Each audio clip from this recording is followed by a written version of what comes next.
and welcome to another episode of Immigration and Mobility Decoded, a podcast about business immigration and global mobility. As always, I'm joined by my awesome co-host Finn. And Finn, how you doing on this Monday morning as we record? Eric, we're doing great. Happy Monday to you. I'm super excited for the upcoming conversation with my brother from another island, Aaron Flynn, over there in Ireland.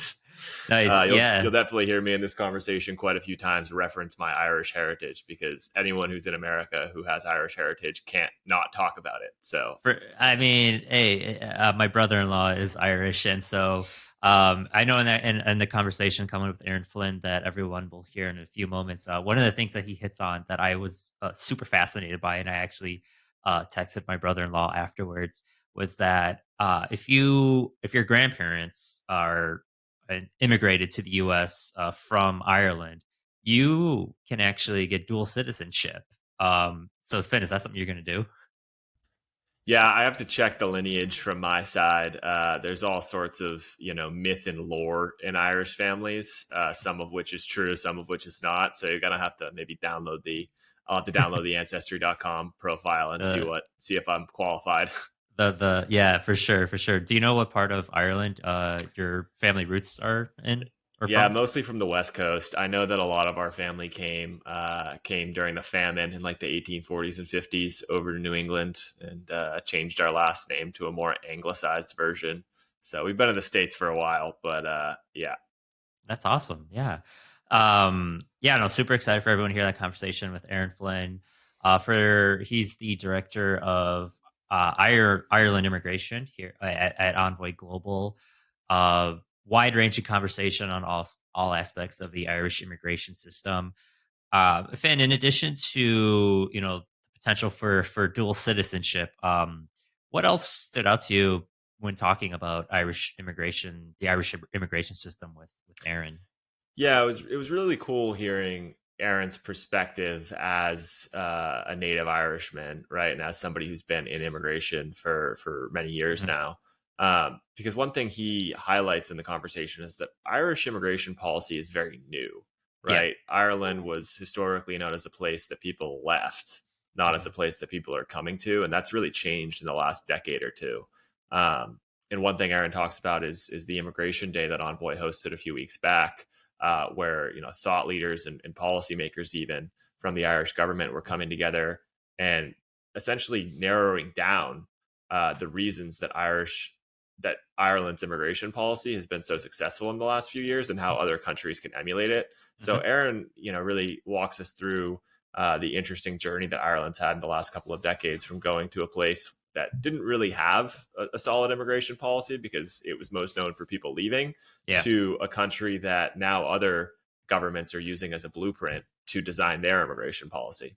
Yeah, for sure, for sure. Yeah, so we get into all those details and much more. And just another fun tidbit that I found interesting. I think he was saying that businesses can't secure a work permit in as quick as like 2 weeks. So it's super quick, Yeah, it was quite the contrast to what we typically talk about with U.S. immigration policy right? experts here. Yeah, exactly, exactly. Awesome. Well, that conversation is coming up in just a moment. But before we get there, definitely, just a reminder that if you are not subscribed to the Envoy Global YouTube channel, that definitely hit that subscribe button, like this podcast episode. If you haven't, we also recommend checking out the H1B lottery update video that we published about a week and a half ago, just regarding the alleged fraud. Finn, you spoke with two attorneys at Corporate Immigration Partners, Addie Hogan and Ryan Harris, and they gave their reactions and insights. Super insightful video. Definitely recommend all the viewers check that out. And if you are listening on Apple or Spotify or wherever you get your podcasts, definitely would appreciate a follow. Finn, anything else before we hop into our chat with Aaron Flynn? No, nothing else. I mean, we'll be closely tracking any updates on the H-1B lottery front and sharing those with the audience in future episodes. But right now happy to pivot outside of the US to a different country's immigration system in this conversation with Aaron. And now I'd like to welcome Aaron Flynn, the Director of Ireland Immigration at Envoy Global, to Immigration and Mobility Decoded. Aaron, thank you so much for joining us on this show. How are things going? Really good, Eric. Thanks for having me on the show. Been looking forward to this since you first mentioned it. Yeah, very Yeah, good. Thank you. Finn and I have been very much looking forward to this as well. We have a lot of questions for you as we're super curious to learn more about Ireland immigration and all the cool things going on over there. But Aaron, before we get into some of the details about immigration and whatnot, can you first tell us about your career and what drew you to the field of immigration? Good question. I actually ended up in immigration almost by accident. So I used to work for the the government's lawyer in Ireland called the Chief State Solicitor, part of the Attorney General's office, and that works in all of the areas of law. But they had a need for somebody in immigration. It was quite a busy area. I had been working in a different area, and they asked me to go help out. I went over there and really liked it from the start. I ended up doing part of my traineeship as a solicitor, as a lawyer when I was qualifying in that unit. And I ended up going back there when I qualified and then did another, I think, 8, 9 years with that office. So it was almost by accident, but yeah, did a mix of stuff. Did advisory, did court work in Ireland, court work out into Luxembourg, really, really interesting area. And so, yeah, I was pretty committed to it then afterwards. It was an area I could see a future in. Definitely, definitely. I always appreciate hearing stories of how, us like we get into the fields that we get into because it's something like we maybe don't always set out to do, but it's just where things take us. Yeah, exactly. Yeah. As I say, wasn't a plan. I hadn't looked at it as an area that I would like to have gone into.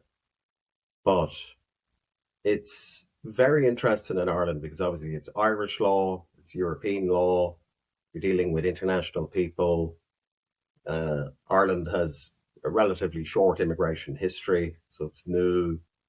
But yeah, it was definitely an area that when I first started into, I could see a longer career play out before me. Mhm. Definitely. And as part of your career and as it's played out, you actually ran your own firm for a few years. Can you tell us a little bit more about that part of your career and the experiences, things you learned, and anything else? Yeah, I had my own firm for about 3 years. Something I always wanted to do. I think lots of us we want to maybe do our own thing. I set it up in 2019, just before COVID, which wasn't the best time to set up a new law firm, but really enjoyed it. A very interesting experience because having practiced law for quite a while, I then had to move across into more business thinking. So I did pretty much everything in relation to setting it up, from designing my brand, my logo. I built my website, built all of the materials, networked up with old clients, colleagues, and yeah, started it up. I pretty much had a few clients when I started.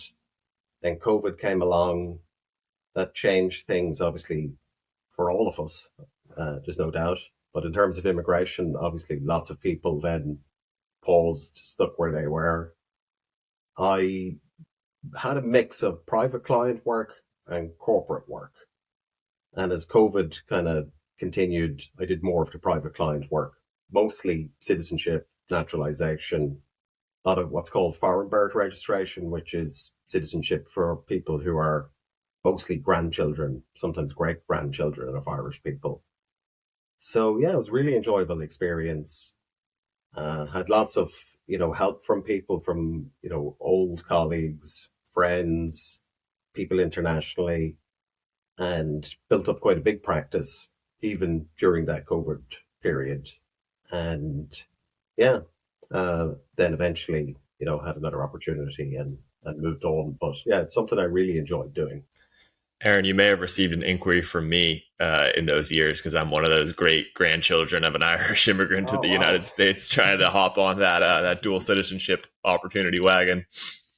Yeah, wow. That's well, look, it's something that Ireland has in their Citizenship Act, I think, since the 50s. And we might talk about it in a different way, but yeah, it's something that's very important to people. I think if I could say anything about Ireland is, you talk about Ireland, small country, 4 million people, 6 million people maybe on the whole island. But what is there globally? 40 million people, maybe 50 million people have some sort of Irish heritage. And I don't think I've been anywhere in the world where I haven't been able to find some connection. And because it's so small, usually those connections are you're in some far flung place, wherever it is, and you might meet somebody and you could either know them or know their cousin or there's just some connection. And yeah, it's just fantastic to be connected internationally with such a big group of people from such a small island. Definitely, yeah. I'm based in Chicago, and I'm sure you know a huge Irish population here throughout Yeah. the city. And actually, going off of what Finn just said, my brother-in-law, he's a grandchild of Irish immigrants. So Oh, I'm not sure. wow. I'm not sure if he knows about the dual citizenship. So I'll have to let him know. You better let them know. Yeah. Yeah. Um, Aaron, last month, President Biden was recently in Ireland, and in the lead up to this episode, we were talking about that, and you actually have a connection to one of the areas that he visited. Can you tell us more about that connection? Yeah. So President Biden's kind of strange in some ways, in that, as we just said, most people have some sort of Irish connection. President Biden, I think I read, has 9 or 10 of his great grandparents are Irish. I think 9 or 10. And they're what's called famine Irish. So they left Ireland during the famine, which is 1840s. And the reason that we have that foreign birth registration is lots of people who left reluctantly and maybe at some point wanted to come back, or maybe their children would want to come back to have this connection. They've always felt that connection. So President Biden, most of his relatives are from a place in Ireland called County Louth. And County Louth is a peninsula on the northeast of Ireland, just underneath Northern Ireland. So it's kind of equidistant between Dublin and Belfast. That's where I'm from. Quite I guess I have to say this, quite a beautiful part of Ireland, amongst a lot of beauty.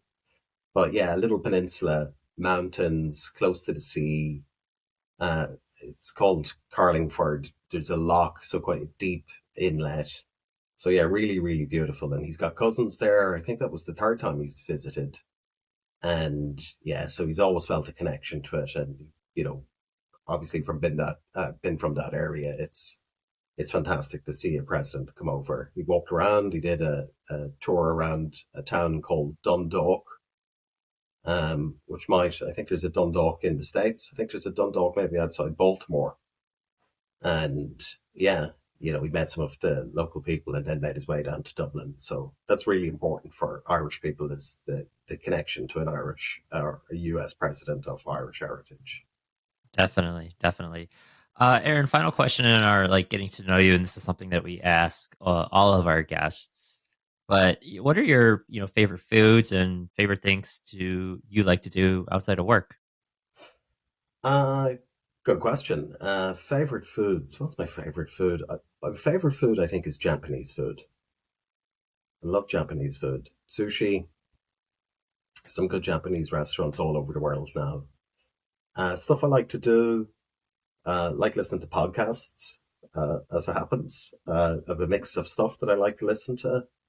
Music ones, movies, books, history. I do a lot of running. Do probably 3 or 4 times a week. I'll try and get a run in. Done a few half marathons. I'd like to do a marathon. That's kind of my target this year. Do quite a bit of cycling. I go to gigs. I follow a soccer team in London called Tottenham Hotspur, which are not doing super well at the moment. I'll be going to a Tottenham Hotspur match tomorrow, which is a mixed emotion. It's a Mm. it's near the end of the season. There's 4 games left, and they're kind of sat like 6th, 7th in the table. So season might be kind of coming to an end, but not in a positive way. So yeah, I've lots of stuff. Sport, mostly sport, and yeah, movies, reading books. Yeah. My brother is Hotspur. That's the club that he roots for. Really? Yeah, yeah. So I don't follow soccer all that closely. I know things here and there just based off of like what my brother and brother-in-law Mm. discuss. But yeah, that's my brother's club that He he took feels the a pain. interest for. Yeah, yeah. Um, yeah, and like sport is obviously very big. It's not just soccer. I follow rugby. Hmm. There's sports in Ireland, Gaelic sports. So there's a Gaelic football, and there's another sport called hurling. And actually, my county is in a Leinster final against Dublin. Dublin is where the capital city is, and it's one of, or has been one of the best counties over the past 5 to 6 years. My county's the smallest county, and they are meeting in a Leinster final now in 2 weeks. And I might try and go to that. That'll be in Croke Park in Ireland, which is the national stadium for Gaelic sports. It's a pretty big stadium, 90,000 people. A final in that stadium is an event to see. Aaron, has immigration bled its way into Irish professional sports like it has in the U.S. and in England, where oftentimes many of the top players are top athletes are immigrants themselves or the children of immigrants? Yeah, absolutely. Yeah, really good point, Finn. Actually, I think maybe in a kind of a slightly comedic way, Ireland's soccer team historically has been made up of lots of people of Irish heritage who have grown up maybe in the UK and other countries. And I think it was a World Cup I'm trying to remember what year it was in the States. Maybe 2000, was it? Before that, I can't remember Um, oh, the the year. men's. I think like 94 maybe. 94. Yeah. 94. That that team would have been like 50% native born Irish, if you can call them that, and then people of Irish heritage who've played in, leagues maybe in Scotland, the United Kingdom, Italy, other places. Now, uh, soccer team would be made up of all sorts of people, people who've grown up in Ireland, people who have maybe come from all sorts of countries and live in Ireland. Uh, the Gaelic sports that I'm talking about, that, has participants of all backgrounds, athletics, yeah, pretty much all of the sports are well represented by the immigrant community, which is fantastic to see. Sports are really important in Ireland, and it's very much grassroots community. It plugs you into the community, and yeah, it's fantastic to see such good participation across all of the different communities. Kind of segues me into my first talk and shop question, we'll call it. So, you mentioned at the beginning of this conversation that immigration policy in Ireland is relatively new. Can you summarize the progression of immigration policy in Ireland in the last few decades and then talk about where it stands in 2023? Very new is the answer, Finn. Very new. It's only really, I'd say, 20, 25 years old. The original Immigration Act in Ireland is 1935, I think. It's called the Aliens Act, and it's really a hang on from United Kingdom law, and it kind of deals with issues that then fed its way into the Second World War. Maybe people who accidentally ended up in Ireland during that period, uh, how to deal with those. And then there's no real developments. It's mostly a history of emigration, 40s, 50s, 60s, 70s. Then Ireland joins the EC as it was in 73, at the same time as the United Kingdom joined it. And then that starts to change things. Suddenly now there's funds coming in from overseas. The economy starts to change. There's more foreign direct investment. And then 90s is the start of economic development in Ireland. We set up an international financial services centre in Dublin that brings in overseas funds, as in regulated funds, and lots of finance type jobs. And then around 2000s, things really start to change and the economy's picking up. There's good growth. And now suddenly there's a need for overseas workers, which probably hadn't been there previously.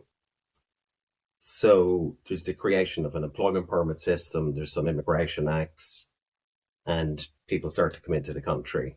And basically then over the space of maybe 20, 25 years, a couple of 100,000 people have come into quite a small, island. And, I would say probably most countries are represented in some way in Ireland now. There's, I think, having naturalized maybe 100 and something, 120, 130 nationalities have nationalized or naturalized rather to Irish citizenship.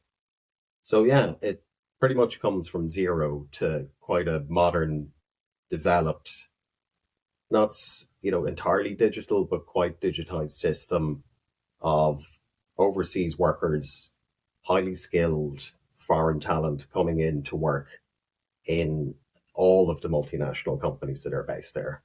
And all of the big multinationals have a European or world headquarters in Dublin. And there's lots of reasons for that, but Ireland would like to say it's because of the population of very highly educated English speaking people. It's the only English speaking country now in the EU with the departure of the United Kingdom. So yeah, so now it's quite a developed system. The government and probably employers would see it as a country of full employment. All of the population that's possibly working is working at the moment. So yeah, it's a very positive time in Ireland. Yeah, I want to dive into that last point a little bit more.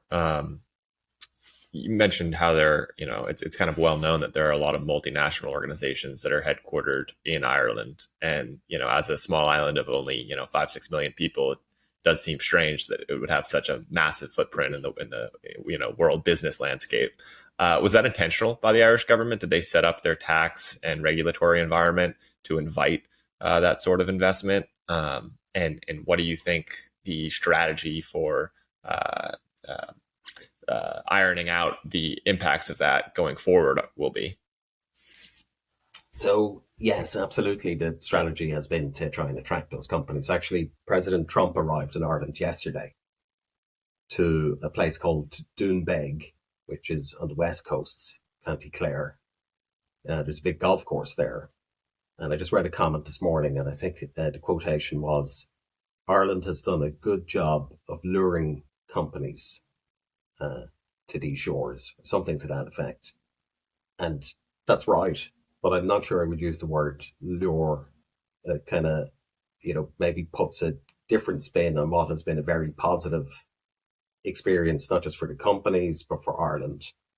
And really, I guess how it starts is transatlantic travel. So flight between Europe and the States initially.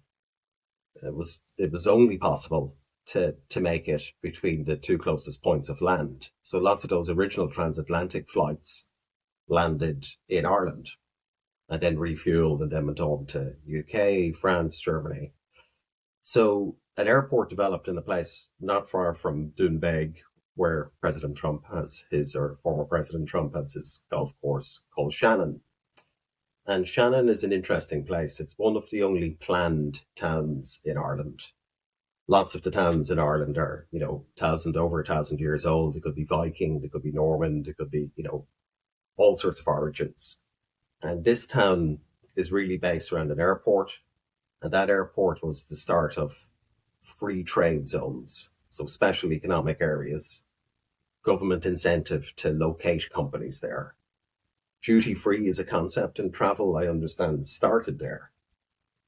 And that was to try and sell Irish products to people, travelers who maybe had stopped off in Ireland and try and capture some of the tourism. Originally, lots of the people arriving into Ireland have been tourists.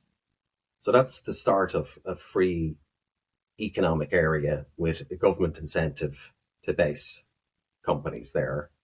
And then that through 40s, 50s via an agency called the IDA, the Irish Developmental Agency, really starts to encourage companies to come to Ireland, set up their either European or just an Irish entity, and all sorts of companies start to come to Ireland. There's a low corporation tax. You're given a grant to set up a company, and it's all about jobs creation because small country, not a huge amount of national or natural resources.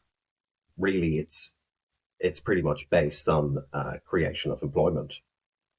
So big companies start to set up. Intel, Apple, Dell Computers, they all set up via this IDA, create jobs, and brings us up to date to what we were talking about now, where, huge amount of multinationals based in Ireland, all the tech companies, but not just tech. There's pharmaceutical companies, there's medical devices, there's some manufacturing.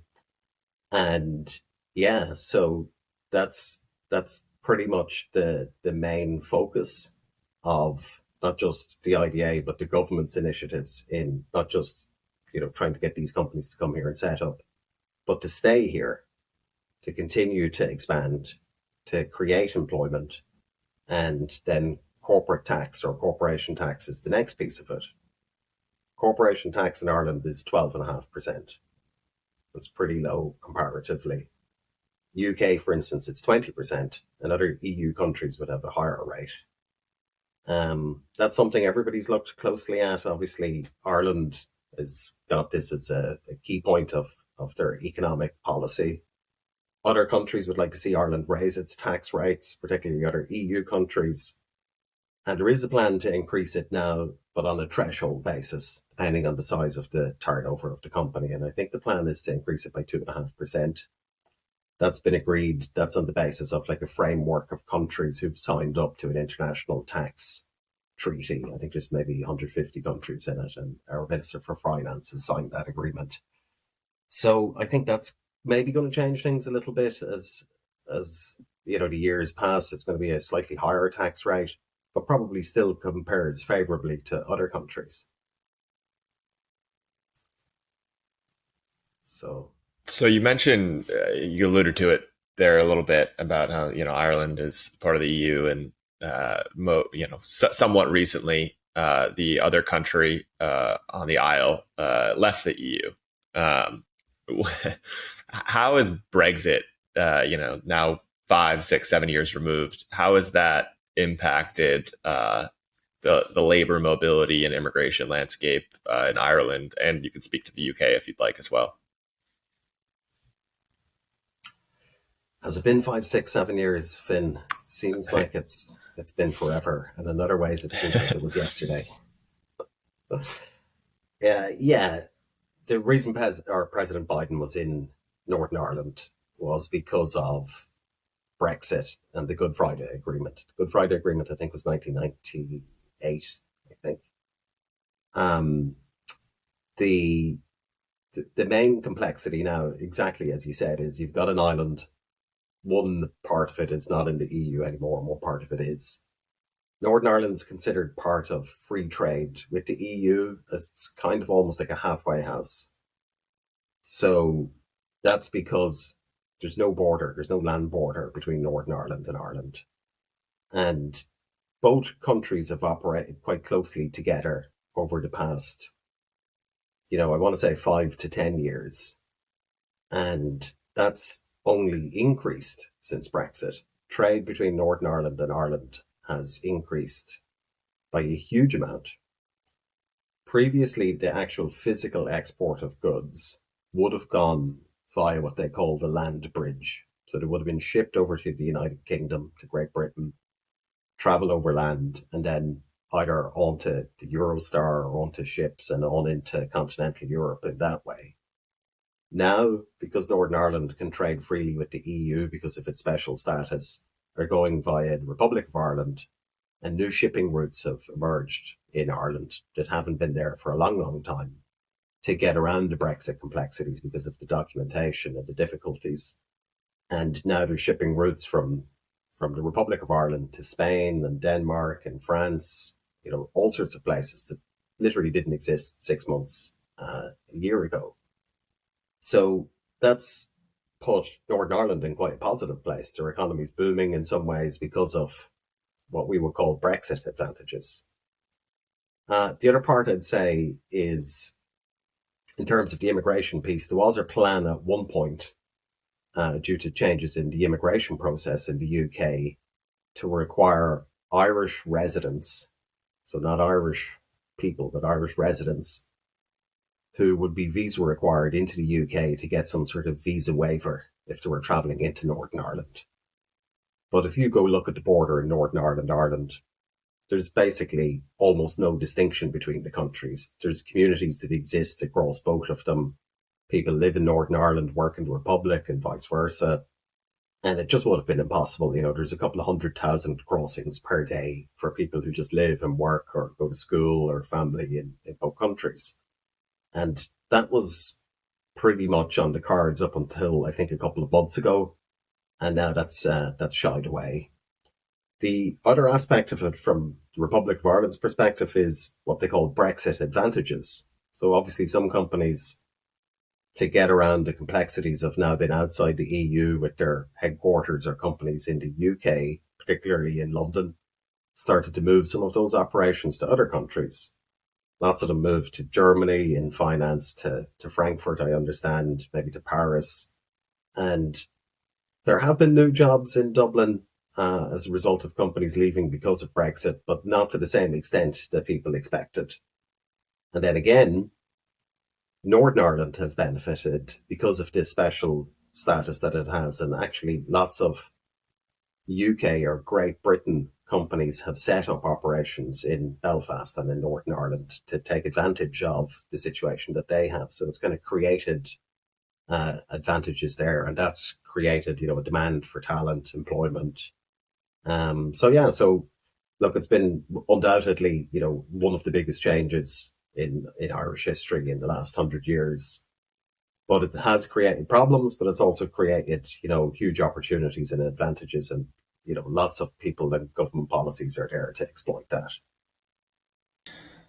Yeah, I mean, we just covered a few issues, right? Obviously, there's a lot in the background that impacts Irish immigration policy and where it stands today in 2023. But at a more granular level, a lot of the listeners to this podcast tend to be folks who work in an HR global mobility team at companies from around the world. Some of them may have a footprint in Ireland, some of them may not. But just to set the stage, and I want to pass it off to Eric after this to ask some additional questions. Just to set the stage, can you walk us through some of the most common employment-based or work permit pathways in Ireland? Yeah, sure. So there's two main ways of bringing overseas talent into Ireland. There are two permits that I'd mention. The critical skills employment permit is the one that most people will have heard of or maybe will qualify for. That's to attract overseas highly skilled people. Your job needs to be on what's called a critical skills eligible occupation list. There are roles that are in demand that can't be filled from talent in Ireland. That list would include jobs such as engineers, software engineering, medical roles, accountants, all of those. If they pay a salary of above €32,000 and you have a relevant degree, you'll qualify for a critical skills permit. The other type, the main type, is called the general employment permit. That's all other jobs not on that highly skilled list that pays above €30,000, as long as that job isn't what's called ineligible, which is a list of jobs that don't qualify. Those jobs tend to be ones that should be capable of being fulfilled from inside Ireland or inside the EU or the EEA. So they tend to be, sometimes people will call them low skilled or low paid. Lots of them aren't low skilled, they're just differently skilled. Both those permits are the two main types of attracting overseas talent. You must have an entity in Ireland for the most part. You need to have 50% of your workers be EEA nationals. The IDA, the agency that we mentioned, they can assist with certain aspects of it, such as exemption from labour market testing. You don't need to advertise in a particular way if you're an IDA client company. And at the moment, as of today, it takes about 3 weeks to do either of those permits. Over the last few years, at certain points, it took 6 months, maybe 9 months to do an employment permit just to have it processed. So it's down to 3 weeks, and the government is committed to getting it down and keeping it down to about a week. So I think that'll compare very favorably to most countries. And yeah, we've a pretty good system at the moment for companies bringing in overseas talent. You said 3 weeks to get an employment permit. Yeah, I mean, we're still in the midst of H-1B cap season here. Individuals just got selected, but they're not eligible to work until October 1st if their full petition Yeah, is accepted. So yeah, it's just like a crazy comparison to look at. yeah, and that's because Ireland knows it's in competition with other countries. If Hmm. those jobs that the IDA have fought so hard to create in a company, if they took that long, some of those companies will have operations in other countries. States, obviously, maybe in APAC, Singapore, and if those processes work a little bit better, we're so globally connected now in terms of the work that we can do. Physical location, it's important, but maybe it's just a factor that's important. And, there's other factors. But Hmm. yeah, 3 weeks is pretty much what it is at the minute. And yeah, I'm very happy to say that. And I'm very happy to tell clients that because I haven't always been given that positive a spin on the Right, immigration process. Yeah. right. So Aaron, I know you were talking about Brexit, and I agree. It's hard to believe that it's been what 6, 7 years that it all started. Um, and you talked about some other changes. So it seems like the Irish government lately, and they have announced efforts to modernize their immigration system. Hmm. What are some of the changes that excite you most about this ongoing digitization effort? Yeah, so the government are very focused on digitization, not just in this area, but in all areas, but particularly in immigration. As I said, I'm talking about a 3 week profile now of an employment permit. It's an online portal. We can do all of it electronically. We gather documents, we prepare the applications, we submit them. It's all pretty much electronic. 5 years ago, we would have been creating hard copy documents, getting wetting signatures. In fact, even paying the application fee for the employment permit required sending the government a check, waiting for the government to acknowledge the check. Documents get lost in the post. The permit had to issue originally. It had to go to wherever the employee was in the world. If it went missing, you would have to start the process again. And, it worked, but it just about worked. And we're bringing in software engineers and all sorts of IT people who are operating in a completely different space. And I think that really influenced the government to start to modernize this process because it just didn't work. You needed to physically attend an office to do your immigration registration. You still do, but only your first registration. They get your biometrics, they create your residence permit. After that, it's an online portal too. So there are two recent developments. They were a long time coming in some ways. We as practitioners have been crying out for those, but that's what we have at the minute, and they do work quite well. That's just the start of a process. So there's a whole statement of strategy to digitize all aspects of not just corporate immigration, but the other processes we spoke about: naturalization, citizenship, foreign birth registration. Um, At the minute, we have a two-stage process. So I'm talking about 3 weeks to do an employment permit. But everybody into Ireland is split into what they call visa and non-visa required nationalities. US nationals don't need a visa. Other nationalities, Chinese nationals, Nigerians, Indian nationals, they do need a visa. And that can only be applied for after the employment permit is approved. The visa is submitted at the local embassy. Ireland doesn't have embassies in every country.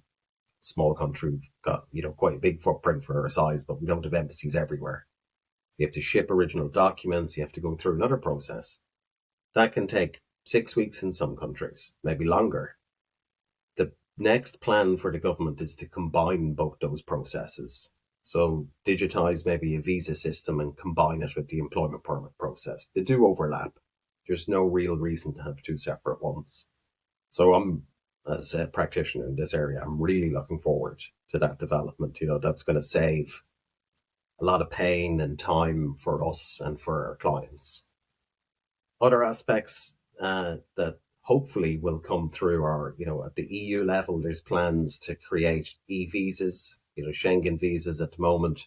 Depending on your country, you have to apply at an embassy. Again, it's physical documents. There's very specific rules, the amount of journeys, the amount of days that you can stay in the Schengen zone. And I think the council have agreed, the EU council, as of February, March this year, to roll out what they call an e-Schengen visa. So the whole process will become digitized. You'll submit online. You will no longer get the sticker or the vignette into your passport. It'll be recorded in some sort of electronic way. It'll be issued digitally. Again, that's something I'm really looking forward to. The final thing, which is maybe a little bit more future state, as well as those e-visas, is e-passports. Most passports have a chip at the moment. The next wave of passports globally are going to be an electronic document. And all of your visas, all of your entries and exits, all of your trips will be contained securely in a digital way. And I think for all of us, that's going to be a game changer. Look how quickly, immigration has been affected by digital processes. And I think, we think this might be like, this is way off in the future. I don't think it is. I think this is like in the next 5 to 10 years, we're going to see this. Maybe sooner. Yeah, no, those are some very exciting developments, and I mean, just from my perspective, anything that's helps to ease and simplify the immigration process sounds like a winner. Finn, did you have another question? No, I think we were just both smiling as Aaron was talking about how quickly the Irish government made the transition from paper documentation, physically sending in petitions, wet signatures, to digital, because that's something that the US government seems incapable of doing Yeah, on any reasonable timeline yeah. for whatever reason. I mean, comparing. I mean, Aaron, seems like the Irish government is being proactive in this manner, whereas on like wet ink signatures, for instance, it took the start of a global pandemic for USCIS to change how they accept those types of signatures. So that it's just crazy to see other countries uh move at a speed that Finn and I we don't see over here. The best part was USCIS didn't even formally update the rule for months. They just made it ambiguous and were supposedly accepting non-wet signatures, and immigration lawyers talk to each other. Aaron, I'm sure you have friends who talked about this, but it must be nice to have a government that is clear about their rules and when they change them. Yeah, and I'll be honest, actually, a lot of it came from COVID because uh, the lockdowns in Ireland were pretty extensive. I think we had one of the longest global lockdowns, and you weren't allowed to go to a place of work unless you were in a particular industry. The specialized service, legal services were exempt from it for the most part. But at that point, employment permits were issued in a physical paper based format. The employer got one, the employee got one. And it was remarkable. I would say, like within 2 weeks of the first COVID lockdown, guidance had been issued. This is what we're going to do during this period. We're going to issue it in a PDF, and you're going to be able to travel with it if you can travel. And with all of the particular emerging rules, which change so many times globally in different countries, and loads of we'll call them COVID related processes, were expected to be temporary, but actually were so positive and so well received for everybody, not just for us, but for the government authorities. They likewise didn't have to go into an office and print out a physical employment permit on special paper and issue them. That they just worked, and at the end of it, they just adopted pretty much all of them and said, these are all permanent changes. I didn't actually expect that, I'll be honest. I didn't expect it, but it was fantastic to see it. And that includes, the removal of wet ink signatures. Even at that point, you still had to wet ink sign and scan and upload a scan of the signatures and stuff. And now there's other, solutions to e-signatures. I never understood why we needed wet ink signatures. There's e-signatures. There's specific law on e-signatures, e-commerce in the EU and in Ireland. Many, many years, probably 20 years old, or maybe 15 years old at this stage. But yeah, I think we definitely change pretty quickly, and I see in other countries that just haven't speeded up their processes as much Yeah. yet. But I think they will. They will. They'll have to. Yeah. Yeah, for sure. Uh, Aaron, I got two more questions, and then I'll turn it back to Finn. So just kind of wrapping up everything that we've talked about with the post Brexit, the current state of Irish immigration, how it's evolved, the ongoing digitization efforts. How can employers make the most of Irish immigration? So the most uh, advantageous things we've probably spoken about, the quick processing time. There's a big talent pool. There's good employment permit processes. It's got good corporation tax. All of those things kind of sell themselves. In terms of setting up and the advantages, they're probably too big to mention in a podcast. We could probably have a separate podcast just to discuss them. But yeah, the advantages of the Irish immigration system for employers, all of these things that we've spoken about that are positives came about because employers, through their employees or through themselves, spoke about improvements to the system generally. And the government authorities have taken those and have adapted and changed their processes. So you get to feed into and you get to develop an immigration process that works for you as a company and your employees. The pain points that we had over the years, other ones we spoke about, in-person attendance, visas, all of those things. The plans to change that again come about because of input from employers, companies that are based in Ireland. It's a good system. There's a good pool of talent in Ireland. We're probably one of the well, I don't want to compare education systems, but Ireland, I think, does favour quite well with other countries. We've got free university education, so there's a very highly educated workforce. But if you can't find the talent that you need in Ireland or the EU, and you can hire across the EU nationals can technically go anywhere, live anywhere, work anywhere, then you can utilise the system that we have, and you can bring in workers to scale up your entity. We've got short-term options. We've got a 90-day permit. We've got a 90-day intermittent permit. That's really useful for companies who maybe are installing equipment, maybe, deploying people temporarily to projects. We've got an even shorter term permission for 2 weeks. Sometimes we see people coming in to do, just one block of work. And previously we didn't have a solution to that. And we've created what they call a 14-day exemption, where you basically do a visa, you come in and you can work for a full 14-day period. And we've got obviously the ICTs that other countries have. And yeah, we've got just options that suit business, and it's very business orientated. It's very company employer driven, and not just employer or employee driven, but we've got really robust employment legislation. We're part of the EU. We've got all the benefits of the regulations to protect, both your employees and your company. So to kind of tie it to everything you've talked about to U.S. immigration and the system that we have over here in the States, are there any aspects of the Irish immigration system that you think the U.S. government should look into? Well, definitely the digital signatures. I think to me, I look at my colleagues in the States, I go onto LinkedIn and I see pictures of files, hard copy, what we would call hard copy files. They're sat on shelves and it's like cap season.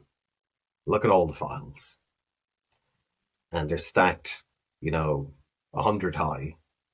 It's hard to believe really in 2023 that that process still exists. Not just that it has to be filed, that you don't know the outcome, that it's hard copy documents. It's to us to look at, it just seems like such a laborious process. We were there. There are still some applications that need to be submitted in Ireland that are physical hard copy documents. We've done them recently. Need to extend somebody's permission exceptionally, you have to submit a huge amount of documentation, full copies of passports, bank statements, all of those things. They are part of Ireland's digitization strategy, and they will be digital. And you will be able to go in as a user onto a portal and look at some overseas expat and look at all of their applications and all of their documents. And that's not too far away in Ireland.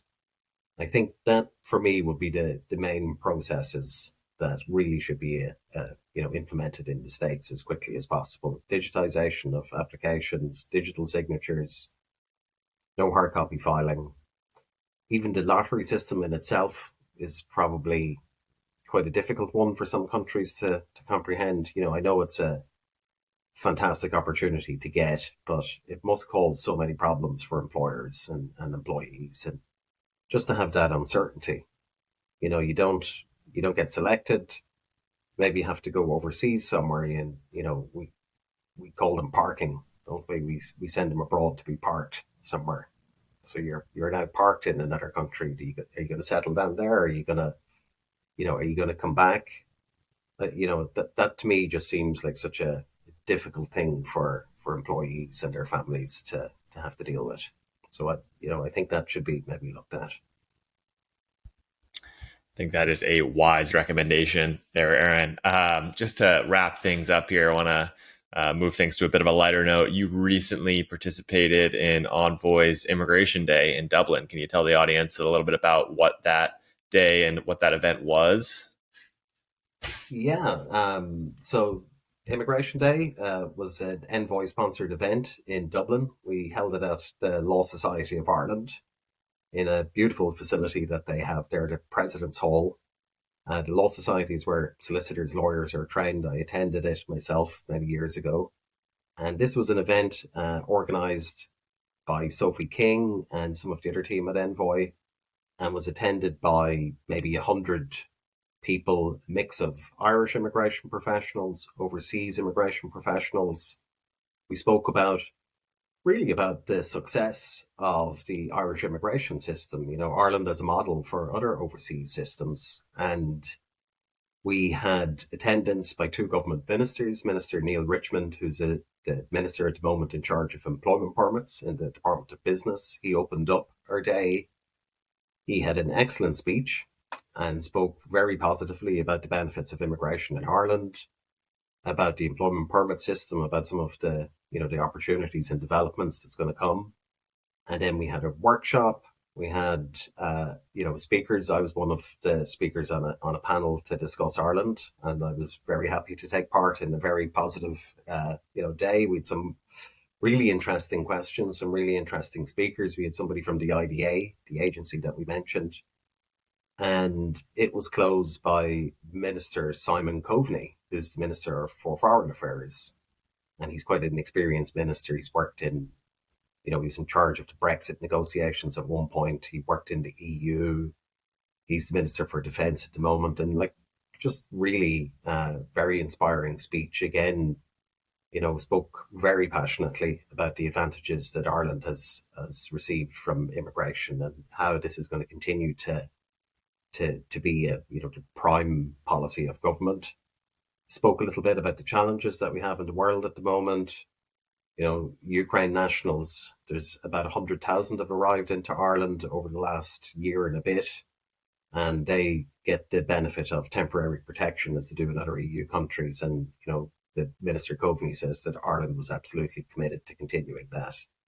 So, yeah, it was a really fantastic day, really enjoyable, very engaging, and just good to be amongst fellow-minded immigration professionals from all over the world. It's a small family immigration, and yeah, we tend to operate in a global network, and it's so interesting to hear about other countries and other developments. And quite a few people said to me, enviously, I think, wow, the Irish immigration system at the moment is just operating so well. I wish I could say that back in whatever country.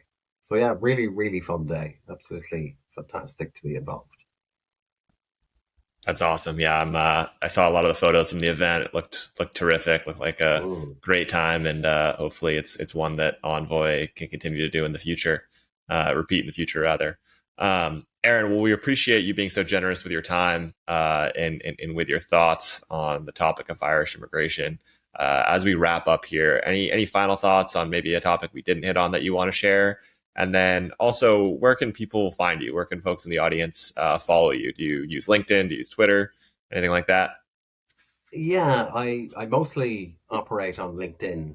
Um, yeah, you'll see we post some stuff there. Obviously, Irish news, Irish developments, interact with some of those other professionals that we're talking about. I think LinkedIn is probably the main platform if you want to find anything to do with me. I am on Twitter. I don't post on it too often, if I'm honest. There's definitely going to be developments in Ireland in immigration over the next few years. I think more positive developments and um, yeah, citizenship, those areas. Because of the historic aspects of Ireland, I like to kind of dabble, not dabble as such, but I like to kind of keep a foot in those areas. And yeah, we're probably going to roll out some videos in relation to those, some information videos for people. So yeah, they should be rolling out on LinkedIn. Topics that we didn't get to discuss. We touched on a lot of areas. We kind of, looked at it in a 360 way.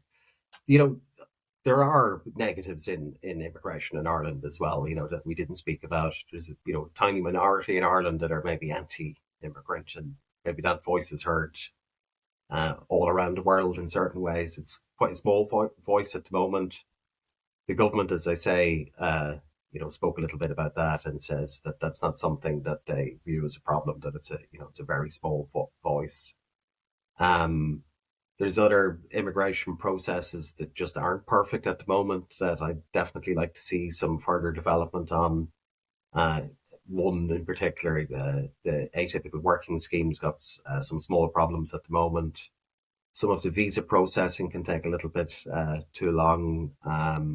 But yeah, look, there's always going to be problems. And, as long as you have a government that listens to the problems and is committed to fixing them, there's going to be solutions. So, yeah, I think it was a really nice chat.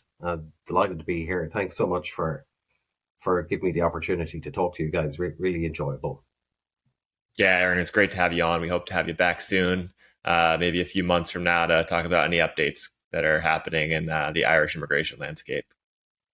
That'd be fantastic. A- That'd be and great. and and some sports updates too. Yeah, yeah, Aaron, we appreciate your time. Finn and I really enjoyed having you on this episode. And yeah, have a good rest of your day. fantastic. Thanks, guys. Really nice to talk with you. Thanks, Eric. Thanks, Finn. Hey everyone, thank you for tuning in to Immigration and Mobility Decoded. If you watched this video on YouTube and you enjoyed it, please hit the like button and consider subscribing to the Envoy Global YouTube channel for more content like this. Otherwise, please follow us on Apple, Spotify, or wherever you get your podcasts. Thanks, everyone.